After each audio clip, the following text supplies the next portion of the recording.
உன்னை வெறுக்கிறவங்கள நீ நேசிச்சுட்டு இருக்கிறேன்னா உன்னையே நீ ஏமாத்திட்டு இருக்கிறேன்னு தான் அர்த்தம்.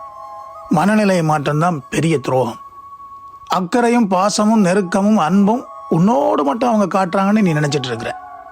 இந்த உலகத்தில் சிறந்த உறவு எதுன்னு கேட்டால் ஒவ்வொருத்தனும் ஒவ்வொரு மாதிரி ஒவ்வொரு நேரத்தில் ஒவ்வொன்றும் சொல்லிட்டு போவானுங்க. எப்போவுமே நிரந்தரமான உறவுன்னா தனிமை தான்.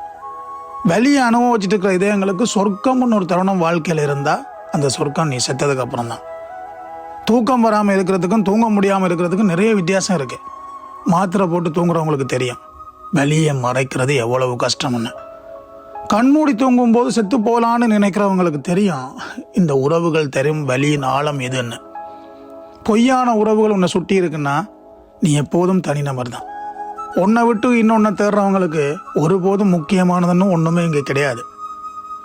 என் வாழ்க்கையில் மட்டும் ஏன் இவ்வளவு துன்பம் துயரம் சோகம்னு மட்டும் நீ நினச்சிடாத. கடைசி வரை அந்த கவலையும் கண்ணீரும் உன்னை விட்டு போகாமல் இதுதான் சாட்டுன்னு உங்கூடவே தங்கிடும். புரிஞ்சு கொள்ளாதவங்க கிட்ட புரிய வைக்க முயற்சிக்கிறத விட அவங்க இவ்வளவுதான் புரிஞ்சு கொண்டாங்கன்னு நினச்சிட்டு நீ கடந்து போயிரு. உலகமே நீதான் எல்லாமே நீதான்னு சொன்னவங்க உன்னையே உனக்கு இல்லாமல் ஆக்கிட்டு போயிடுவாங்க. கேர்ஃபுல். இன்னைக்கு நீ யாரோ அவங்க யாரோன்னு ஆகும்போது மனமுடைஞ்சு யாருமே இல்லைன்னு வருந்தி கண்ணீர் சிந்தி வாழ்க்கையை தொலைச்சிடாத. இந்த உலகத்தினுடைய படைப்பும் நியதியும் இதுதான். நீ உயிரோடு இருக்கும் வரைக்கும் உன்னை விட உனக்குன்னு இங்கே எதுவுமே நிரந்தரம் கிடையாது. நன்றி, வணக்கம்.